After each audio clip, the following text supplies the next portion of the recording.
Antonio Conte was heavily critical of his Tottenham players and the depth of the squad following last night's humiliation in Slovenia as Tottenham fell to a 2-1 defeat to minnows NS Mura. Today we're going to go through Antonio's comments about the squad, about the club as a whole, and about himself and what he's expecting to happen and what he's trying to do during his time at Tottenham. We're also going to look at a few of the stats behind the worst performances on that pitch last night, and also look ahead to the next 6 games that Tottenham will be playing. I have the sound playing back in my ear here, so I'm going to pause that so I can actually hear myself speak. But look, before I do get into it, please do make sure to hit that subscribe button if you haven't already, for more of this content coming up into what is hopefully going to be a busy transfer window. And do make sure, as always, to hit that like button as well. But without further ado, we're going to dive into Conte's press conference. And the first thing he said was that he didn't actually speak to the Spurs players after that defeat last night. He said, "Usually I prefer not to speak to them after the game, especially when the game is not good because you were too involved emotionally. After the game, I think it is good to not speak to the players.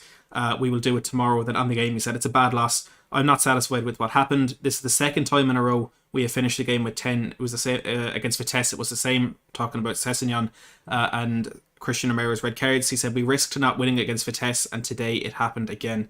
Now, look, the one thing that we know we're going to get from Antonio Conte, the whole way through everything, is honesty, is blatant honesty, and he's not going to beat around the bush and defend players who don't need to be defended. But within his criticism of the players and within his public comments denouncing their performances or their actions and things like that, he's not going to go as far as Jose Mourinho does in saying just ridiculous stuff, blaming players for things that aren't their fault, and blaming players almost for the sake of it. Conte will be balanced within that criticism, and that, I think, is something that is really important to Tottenham as we try and find this new direction and try and build in this squad around a manager who is undoubtedly capable of winning.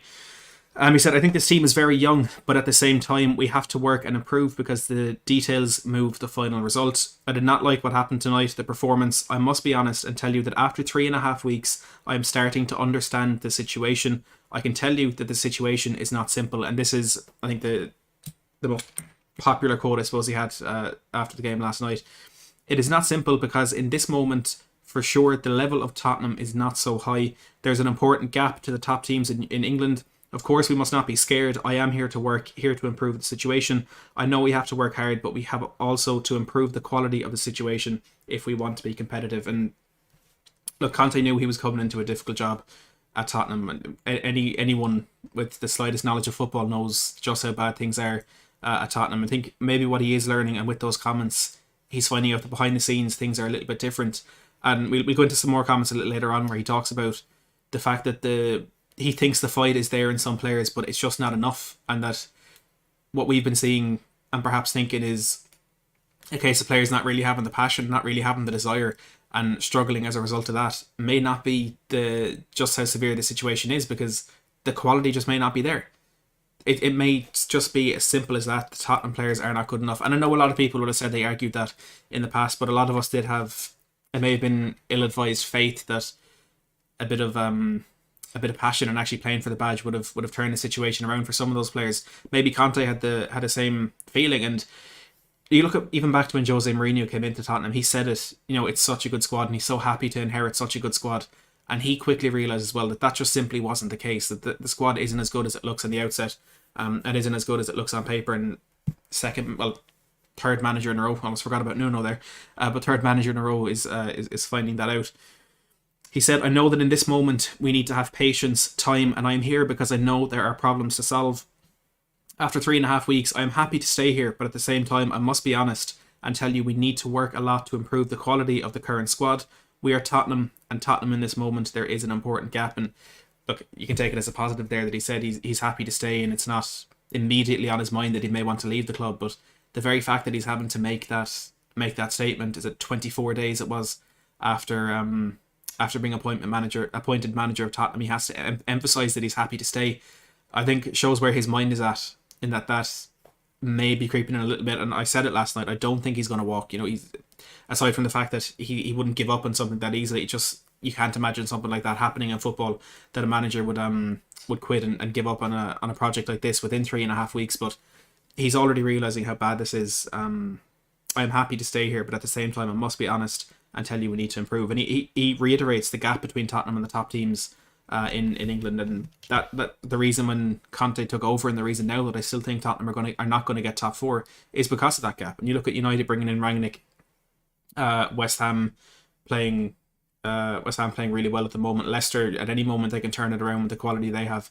Tottenham may be lucky to get top six this season as well. Conference League next season could be best case scenario for us. Conte continued and said, "But I repeat, I am not scared. I want to work. I am ready to work, but we need time, especially for our fans, because our fans want to see the team win. Me too. I want to be honest that we need to work a lot to improve the situation. We need time and patience. I don't know what happens in the future, but I am here because I am happy to stay here to work for Tottenham. We have a lot of desire to work. You can work, but you can push a car at maximum level, and sometimes it is not enough to be competitive." And that's the comment there I was talking about, where he's emphasizing that perhaps the quality in the squad isn't good enough. It is more than just passion and all that. I see Beantown's comment there. Sorry, not Beantown, it's a different comment. That is from VHS guy saying, "Playing for the badges, media talk. You think all City, Chelsea pool players are all passion merchants? They're not passion merchants. They obviously have a lot more than passion, but quality isn't enough to get you over the line. In the same way that you're pointing out there, passion isn't enough to get you over the line. You need both. You really do need both. And at the moment, Tottenham seemingly don't have either in a lot of departments. And I want to touch a bit on the kind of fringe players in that squad a little bit later in the stream as well, and kind of look at the lack of quality we have there, and of the players who would be in that so-called second team, how much of them can we actually really trust to get into that first team? Keith says, "Our transfer strategy is shambles. We have bought players on price, not on quality, by a micromanager." Couldn't agree more. Martin says, "Would you prefer to not progress in the ECL and focus on the league?" Look, the situation with the Conference League it's almost a lose-lose situation for Tottenham. We win it, fantastic, it's a trophy, we get into the Europa League, but it's still not much of an achievement. I mean, I don't think teams like Tottenham and Roma and the Europa League third place team should be in this, because it's a competition to get the likes of NS Mura, to get them into European competition. The teams that will never have a chance to get Europa League and Champions League, whether it's their nation standings and the coefficients, how close they can actually get to that. Now in Ireland, you need to get through 3 playoffs to get to the Champions League, to get to the Champions League qualifier. It should be for teams like that. So if you win it, it's not really much of an accomplishment. If you get knocked out, it's embarrassing. Which would I prefer? Well, as it stands now, if we do want to win the Conference League, we have the last game of the group against Rennes, then we have the playoff, and then we have the last 16 quarterfinal, semi-final, final, which I think is 9 or 10 games we have to win. We have to play if we want to win that competition, and that's just a lot of time and effort and energy and travelling, digging into a Premier League season where we need to perform domestically. We need to get results in the league. We really do need to get back up that higher end of the table. And is it really worth the Conference League trophy to sacrifice a lot of effort and energy in getting that Premier League form refound? I'm not really sure. I'm very undecided at the moment as to what I really want to happen with the Conference League. But if the option is win a trophy or focus on the Premier League, right now I'd love to get a Conference League trophy under the belt. Cody says, "Chelsea have a culture of winning. If you aren't committed to that, then you don't play and are sold. Spurs allow players to steal a living and have for years." That's, I think, what Conte has been brought in to change. But that's also what I think Jose Mourinho was brought in to change. And it's a lot harder to... It's way too hard to completely change a squad of players who don't really win trophies. You look at that squad, what players in there have actually won? Reguilon, did he win a Europa League with Sevilla? Doherty may have won something domestically in Ireland. De Cuti Romero maybe win an Italian Cup with Atalanta.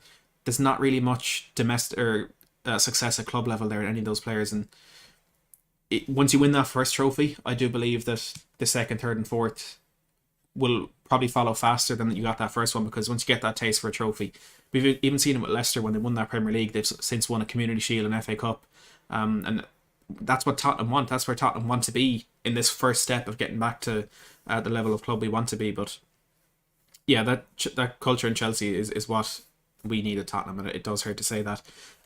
Just come back into a few more of Conte's comments, and a lot of them there are scrolling at the bottom of the screen if you do want to read them for yourselves.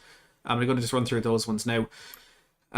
Conte said, "We need players with the right mentality and the right quality, players that deserve to play for Tottenham and aspire to be competitive, to fight for this shirt, to win something." Again, just questioning that passion and the winning mentality that is in there. And it's interesting, he said we need players that deserve to play for Tottenham. I think he's looking at some of those players that were out on the pitch last night and say, you don't deserve to be wearing this jersey. I have three players noted down there that I think fit that description very well. He also said we need time, we need passion, we need work, and I'm here for this. It doesn't mean that we have to change a lot. I'm ready to do what the club want to do, but now the situation is very clear. And that was the key phrase. That was the buzzword in Conte's press conference last night. We need time, and we know that. And I always say it's a lot easier for me to say that, and it's a lot easier for me to accept that as a 21-year-old Tottenham fan who really only started properly supporting the team at the beginning of Pochettino's tenure, compared to the fans who went through the 80s, 90s, early 2000s with, constantly being told we need time, this is a project, this is long term, this, that and the other. It's the same thing that's being spun again.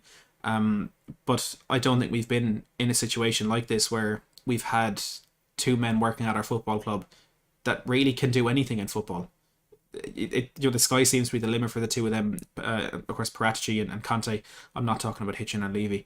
And Daniel Levy seems willing to put the money in, but again, how many times have we said that before? I'm not going to get dragged in and to buy into those comments until we start to see that money being invested. And we are going to do another transfer show next week, by the way. A few more rumours coming out in terms of incomings and outgoings that we'll be talking about in that one. The best news is that Fiorentina may be dropping their price for Dusan Vlahovic, but yeah, look, it's easier for me to accept that we need time and all that. But Conte saying the same thing. Talking about Daniel Levy, it's very complimentary of Levy. He said, "I thought that if we are able to match what he does off the pitch with what I do on the pitch, we can develop and compete with the biggest English clubs. We need to fill the gap between investments and sporting results." And I think a lot of people took that as a criticism of Daniel Levy and a criticism of his investments. But what I understand that to mean is Conte is seeing what Levy is doing off the pitch and seeing that it's not quite matching up with what's happening on the pitch. And he thinks the work off the pitch is good. Like you said, if we are able to match what he does with what I do, well, then we can compete at the top level. It's perhaps just where that investment is going. It's going into a training ground in a stadium. Of course, it needs to go into the squad. But Conte seems to be fairly complimentary there of Daniel Levy. Harry Kane has also spoken, if anyone cares what he has to say anymore. He said, "Everything needs improvement. We're training hard. We're working hard. The manager's only had a few weeks with us so far, so every day we're learning new things. It's just about getting that spirit and that togetherness. We're working hard every day." So a lot of virtue signalling and empty words from Harry Kane as usual. There's one put out in the Tottenham social media channel saying this is unacceptable, we need to learn from this, and I quote tweeted it and I said, "Is this not exactly what you said after the game against Dynamo Zagreb last year, against Colchester and Bayern Munich the year before?" There's only so many times you can say things like that in the press and people just start to ignore it and realise that you're not really saying much with your words. I reiterate, I think Harry Kane was one of the worst players on the pitch last night, as he has been in a lot of performances for Tottenham this season. But just before I go on to players, there's Conte. There's an argument that he was getting a little bit defensive in his press conference. He was saying, he's not a magician and there's a lot of work to do, and it's not something I'm going to get worried about or not something I'm going to really read into. But I thought it was just interesting that he's already saying, not excusing, but maybe setting the foundations for, well, the club was damaged goods anyway. It's a poison chalice. There's nothing I could do. I don't think that's the case, but it's just interesting that those defensive comments are creeping in already. Onto the performances. Dele Alli, I mentioned right at the beginning of the stream last night, and I know so many people absolutely furious with his performance last night. Just to give you a few of the numbers behind it. He was on the pitch for 53 minutes before he was eventually subbed off. He had 29 touches of the ball, lost possession 6 times, and losing possession 6 times, not the worst in the world. It's fewer than the other 2 players I've listed here, but he only had 29 touches. For a player who used to be so influential and so pivotal to our attacking football and to linking up the play and really making this team tick, only getting on the ball 29 times it's really I think a very good sign of how far he's fallen. And it's not even a case of he can't produce on the ball, like I think was the case in the last 12-18 months, but now where we had a situation where he doesn't even want to get on the ball.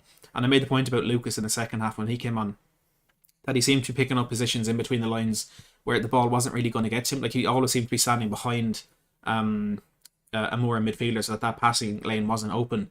And I think it was Jamie Carragher made this point about, was it Harry Winks or Ndombele? It might even have been Højbjerg as well last season, where the Spurs we had the ball at the back, we were in possession, and Højbjerg was hiding behind an opposition midfielder. So it looks like he's trying to make an angle, but ultimately the ball can't be played to him. I thought Lucas was doing that a bit last night, and it would certainly be a reason for Dele Alli only getting 29 touches on the ball. It's shocking. Ground duels won 3 out of 8. He had no shots, and he succeeded with 1 out of 2 attempted dribbles. I can't say any more about how bad he was, and how it was possibly the worst performance I've seen of him in a Spurs kit. There was that attempted touch at the end of the first half where the ball was just flying beside him, just stuck a lazy foot out, let it run past him. The limp tackle at the edge of the Mura box at the beginning of the second half, which could have given us an equaliser within 45 seconds of the restart, and then we have a whole half to really go out at Mura. And what would have changed the dynamic and the tempo of the game, he did absolutely nothing, and he was taken off the pitch and didn't really seem to care. Davinson Sanchez, the second player I've listed, and I was actually quite intrigued by this, looking into the stats behind Sanchez's performance last night. And I went on to SofaScore, which does player ratings based on stats rather than performance. So Sanchez was registered at a 7.4. I think we can all agree that it wasn't that high for him. I'd put him down at a 4 or a 5. But what that doesn't take into consideration is poor defending, where it wasn't like he passed the ball straight to the striker. It's not an error leading to a goal. It's just poor decision making, poor defending, be beaten way too easily. Of his ground duels, he won 6 out of 7. Of his aerial duels, he won 3 out of 3. I think it was 119 touches he had, lost possession 13 times. He made 4 interceptions and 3 tackles. On the face of it, that's a very good performance. But when you look at the one time he was dribbled past by Horvat down that right hand side, pathetic attempt at defending, around the wrong way, slipped over, and the ball is whipped really well into the top ends. And then I don't even know what he was trying to do for the second goal by Marosa. He made the exact same mistake in allowing him cutting in the inside onto his left foot. I know it's a different player. I don't know if he's left-footed, but he showed him the inside where the shot is going to happen, and he then deflected the off-target shot back on target. It was comical by Sanchez, and the worst part is he's probably going to start against Burnley on Sunday because of Christian Romero's injury. And you go back again then to why we only signed one centre-back in the summer, when it was very, very clear that we needed more than that, especially bringing in a manager like Nuno, who, although he did end up playing 4 at the back, does have a history of playing 3 at the back. And Fabio Paratici, who loves 3 at the back football. It just seems to have been some very inexcusable oversights by the Tottenham recruitment team again. A few comments there saying, Conte doesn't do well in Europe, which is true. Cody says, to be fair to Davinson Sanchez, he is not a left-sided centre-back. Not an excuse, but still we need to go out and get Sven Botman in January, in my opinion.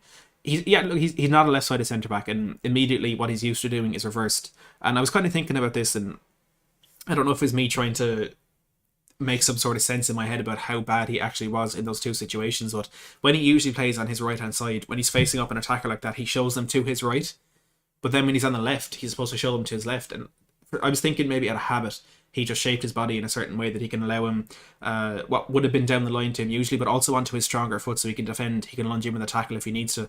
But if that is what was going through his mind, and if that's what led to 2 goals for me, that's more of a reason to get him out of that team. He was slightly out of position, but I do agree with you, Cody. It's not an excuse. Sven Botman, a good shout. Also Alessandro Bastoni, who I will constantly talk about and say I would love to see in a Tottenham jersey, a brilliant left-sided centre-back. I think Alessio Romagnoli may fall into that category as well. Matt Doherty as well, I've listed there as a shocking player. 1 out of 4 ground duels won. He lost possession 10 times, 84% pass accuracy. As an Irish fan, I'm just sick of watching him on a football pitch. There's not much more to it than that. Timmy as well, they're mentioning Ryan Sessegnon. He said, all the bigging up for Sess by the club the past few, then he puts in one of the most disgraceful 30 minutes I've ever seen. Disgusting match by everyone. And yeah, look, Sessegnon being in that press conference with Antonio Conte and doing his interviews and saying he's ready to, I think he was ready to take this opportunity with both hands and this and that, and he just embarrassed himself out on that football pitch like the majority of the players did. And there's actually some quotes from Harry Kane about Ryan Sessegnon on the red card. I'm just going to try to find them here. It was unacceptable, really. We didn't start well, went behind, and then have gone down to 10 men and made it difficult for ourselves.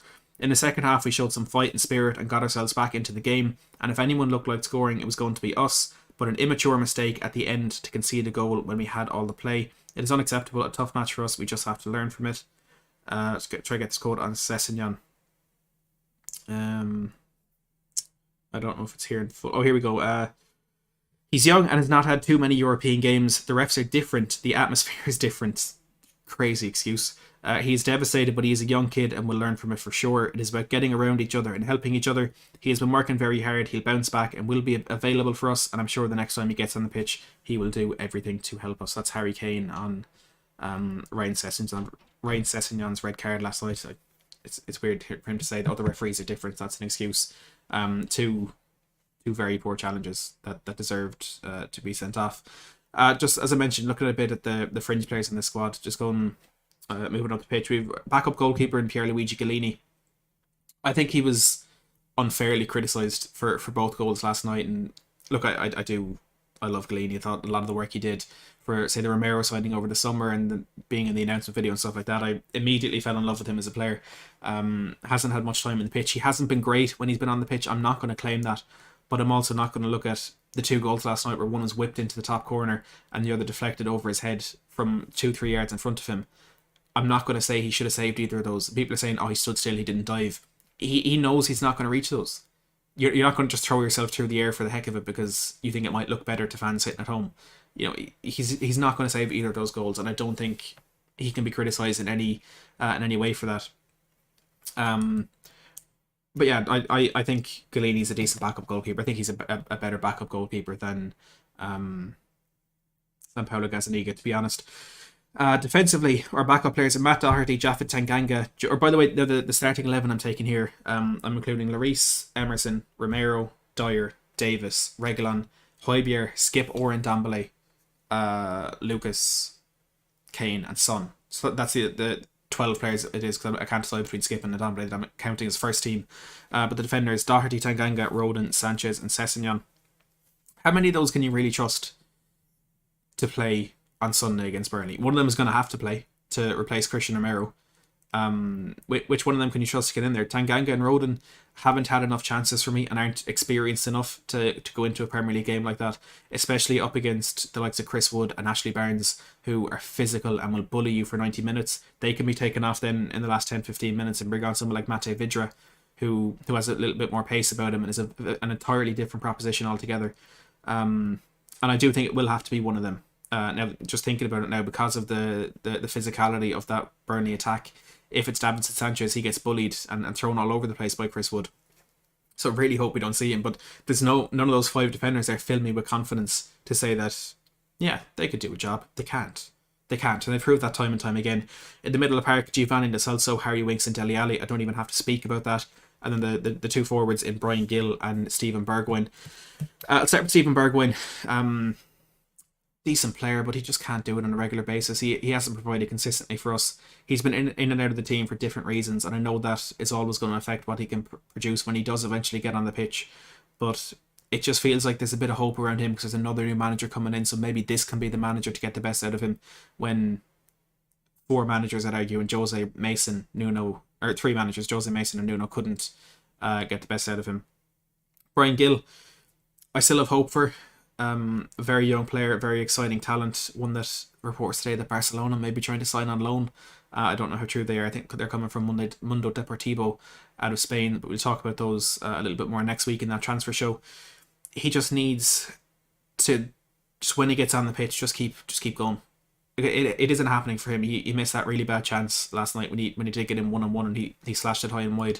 But he is playing in these games where everybody else is at their worst, and it's going to be difficult for him to be at his best, and it's going to be difficult for him to really influence a game like that when everyone around him is just absolutely woeful.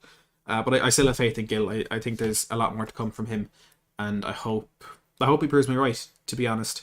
Before I dive into the comments and take some of your questions and opinions, just a reminder, do hit that like button, do subscribe if you are new. But the next 6 games that we have coming up, a very, very, very important 6 games. They have them on the side of the screen. We've got Burnley away, Brentford at home, Norwich at home, all in the Premier League. If this is at 9 points, things are going to be bad. And I'm not confident that we can go into that game against Burnley and get the 3 points on Sunday. I know we beat them there in the Cup. It's going to be a very different game to what we're going to have on Sunday, but Brentford, Norwich at home, straight up have to be 6 points. I know Brentford have been good this season. I think they've maybe lost a bit of form in the last couple of weeks, including a poor defeat to Norwich, but they can show up at any moment on any day and outplay a team like Chelsea like they did a couple of weeks ago. And you know how bad Tottenham have been in London derbies this season. It's going to be a tough game there in Norwich. Well, if we don't beat Norwich at home, we might as well just go down with them at the end of the season. But that has to be 9 points out of those games.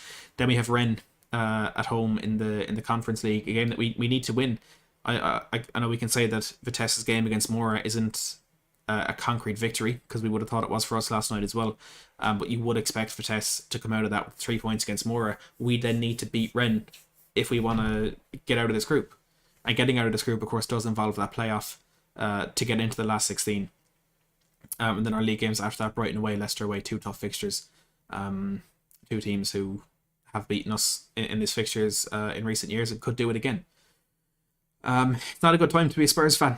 The next 2 weeks for those 3 league games could be the best it gets before the end of the year.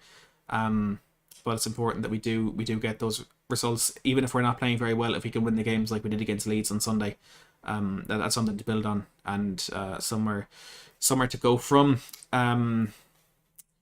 Craig says, I'd be far happier if Steve Hitchen left the club. He spent a lot of money, just recruited poorly. Surely he has to take responsibility for that. Levy, obviously his final say, but he's not scouting. Yeah, I think Hitchen, he's not going to be involved in the recruitment anymore. I can't imagine Daniel Levy. He's got a man like Fabio Paratici, and looking at the recruitment history that he has and the young players he's identified as talent in the past, and saying, you're one of the best in the world at this. Work with Steve Hitchen. Paratici will laugh him. He'll laugh him out of the room. So I don't think Hitchen is involved in that sort of things anymore. I would hope that he's not. But I don't think it's fair to say that Hitchen was the worst man for the job, or he's not the worst scout in the world. I think he just wasn't the right man for the job, because he has picked up some good signings in recent years. He has made some astute deals as well. But when you're working in such a high profile, high demand job with such little investment behind you and so few tools, I suppose, to get that job done, everyone's going to struggle.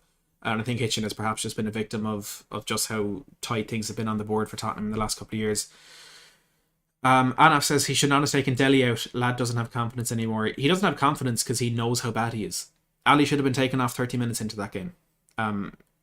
Abysmal performance from him. Jason says we need at least 6 players in January to save the season, and I struggle to disagree with you on that one. It's not going to happen. January is in itself a way too difficult of a window to actually get enough players in, to get 6 players in especially. But we do need to invest in terms of at least 1 centre back and 1 attacking midfielder. If we don't do that, game over. Season's over right now. We'll take a mid-table finish and try again next year. But ideally 2 centre backs, an attacking midfielder, maybe a defensive midfielder, a striker and a winger, possibly is what we need. It's heartbreaking to see how much the squad is depleted in recent years. But again, we will have a transfer show next week, kind of diving more into the rumours that are out there at the moment. And Conte said he's saying he's reviewing the squad, and I think he warned the players by saying I'm judging you, or I'm reviewing you with my own eyes. And then he said he'll talk to the board about what needs to be done. Jay actually makes a good point there. Says we're lucky we have this run of games without Romero. Big loss for the time being.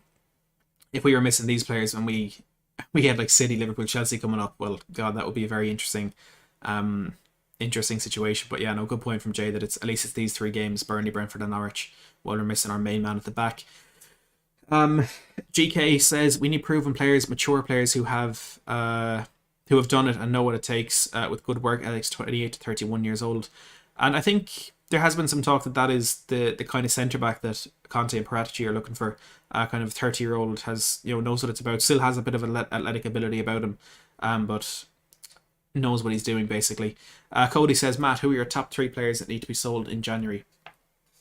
My first one is a player that I was begging Tottenham to keep last summer and begging Tottenham to keep last January. Dele Alli, get him out. I'm genuinely just sick of it. I'm so sick of him and what he's trying to do, what he's not trying to do, probably being the more appropriate way to put it. Sanchez, I think we can. I think Sanchez, because we can get a bit of money for him.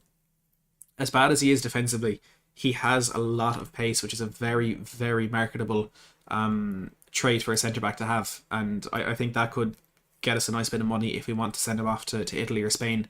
I think there's a few teams there that will invest nicely in him, and that will then fund a move for a new centre back as well.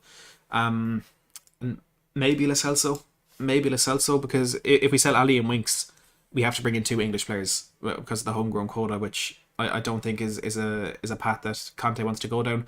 I also think he has a bit of a liking to Harry Winks, and he wants to make something out of him. So I'd move on to Celso and then bring in a number 10 like that to put in that position. Like I said, 5-3-4-3 is not going to work for Tottenham. It's not what we need. We need someone in there in that number 10 position. Change to a 3-4-1-2, but we don't have a player who can go in there just yet. And selling Lo Celso maybe could fund a move for like a Charles de Ketelaere, like we've been linked to Club Brugge, or an Alexis Sailmakers, or anyone who has a bit of creativity can sit in there. Chris says 170 watching and only 37 likes. Hit those likes and subscribe to this great channel. Only 37 likes does actually disappoint me. I expected better out of you guys. 170 watching. Let's get that up to 75 likes. I'd really appreciate it if you could all do that. Craig says, what about making cheap offers for those players that are on a free in the summer? Could we get quite a few of those in January? Players like Belotti, Brozovic, Kezia, Romagnoli, Insigne and Dybala. And that's an interesting way to approach that window. It's a good point there from Craig. If we can go for those players who only have the 6 months left in their contract, who do run the risk of leaving for free next summer. Now, some of the players you mentioned there, in Kezia and Alessio Romagnoli, when I was on the Irish Shots for Watch Long last night, we spoke about Kezia in particular, and yes, it makes sense in a business sense and financially for AC Milan to perhaps accept maybe 10-12 million for him now, and instead of letting him go for free in the summer. But AC Milan are fighting for their first league title in well over a decade. It's unequivocally worth 5, 10, 15 million to them to keep Kezia for another 6 months, or keep Romagnoli for another 6 months. And fight for that title and try to win it. So I don't think we'll have much luck with AC Milan players there, but the likes of Brozovic, I know he's in talks with Inter Milan at the moment regarding a new contract. If that doesn't go well, maybe then that's a move we can try and make in January and take them off his hands. I'm sure Conte would be very, very happy to do so. Belotti, I think there's a reason he's still at Torino. We've been linked with him a lot in the past. I think perhaps there's a reason he hasn't gotten that big move away from Torino yet. Insigne and Dybala, I think at the moment are just out of Tottenham's out of the kind of group of players that we can attract to the club. But I do agree, approaching deals like that could be a very good way to go forward. Brian Daigle in the house, looking forward to speaking to you as well, Brian. Keith says, can't we get the lone player in France back? Desperate times call for desperate actions. Pape Matar Sarr, I assume we were talking about there, the 18-year-old we have loaned down at Metz. I don't know if there's a clause in the contract that we can recall him, but it is desperate times. But I'm not sure the measures that we need are that desperate just yet. I don't think you can trust him to step straight into that first team in the Premier League for the first time. But look, we're not far off having the most desperate measures taken by the board and the management in charge as well. But look, it can't get worse from here.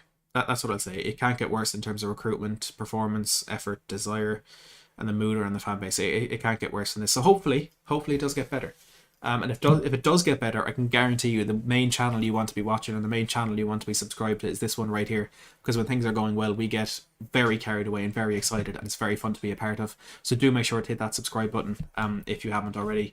We're on the road to 12k. Let's see if we can get there before the end of the year. I don't want to be too stubborn and stringent on targets on the channel like that, but please do subscribe if you haven't already, and do make sure to hit that like button if you haven't yet. I want to see how many we've gotten to. I wanted 75.